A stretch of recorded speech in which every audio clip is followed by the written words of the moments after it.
இந்த 1வது சங்கீதத்துல 6 வசனம் இருக்கு. இந்த 6 வசனத்துக்குள்ளேயே நல்லவனா இருப்பவன் எப்படி இருப்பான்? அவன் நட உடை எப்படி இருக்கும்? அவன் எப்படி வாழ்வான்? கெட்டவன் எப்படி இருப்பான்? அவன் எப்படி சூழ்நிலை அமையும்? பின்னால எப்படி அவன் அழிவான்? என்பதை இந்த உலகத்துக்குள்ள இருக்கிற மனித வாழ்க்கையில எழுதியிருக்கப்பட்டிருக்குது இந்த சங்கீதத்துல. இந்த 1வது வசனத்தை சொல்றேன் பாருங்க. துன்மார்க்குடைய ஆலோசனையில் நடவாமலும் பாவிகளுடைய வழியில் நில்லாமலும் பரியாசக்காரக்காராமலும் என்று இந்த முதல் வசனத்துல சொல்லப்பட்டிருக்கு. ஒரு 3 பேர்த்த சொல்லப்பட்டிருக்கு. என்ன சொல்லப்பட்டிருக்குது? துன்மார்க்குடைய ஆலோசனை.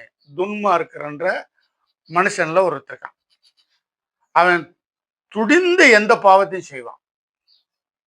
அடிச்சா தானே சரியா வரும்னா.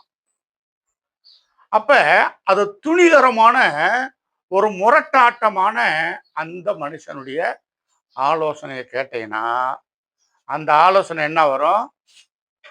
உன்னை அழிச்சு போட்டுரும்.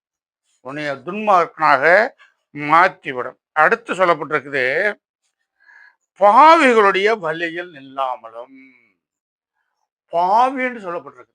இன்னொருத்தன் கஷ்டப்படுவதை ரசிக்கிற குணம் தான் பாவி. அவன் கஷ்டப்படுறான், அவன் கண்ணீர் வர்றான், அவனை துன்பப்படுத்தி, அவனை துயரப்படுத்தி, அவனை சிக்கல்ல மாட்டி வச்சு வேடிக்கை பார்த்து ரசிக்கிறது தான் பாவியுடைய குணம்.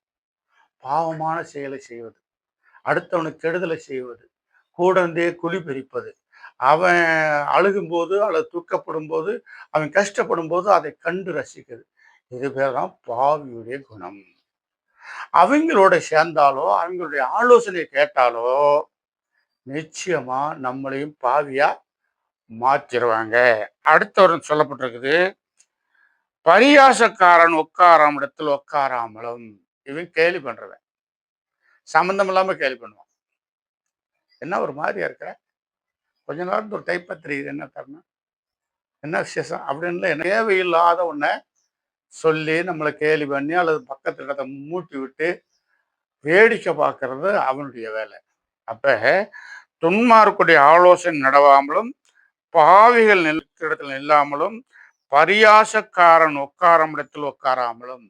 இந்த மாதிரி குணமுள்ள, இந்த மாதிரி குணக்கேடுள்ள, இந்த மாதிரி மனுஷர்களோட நீ சேராம இருப்பது நல்லது.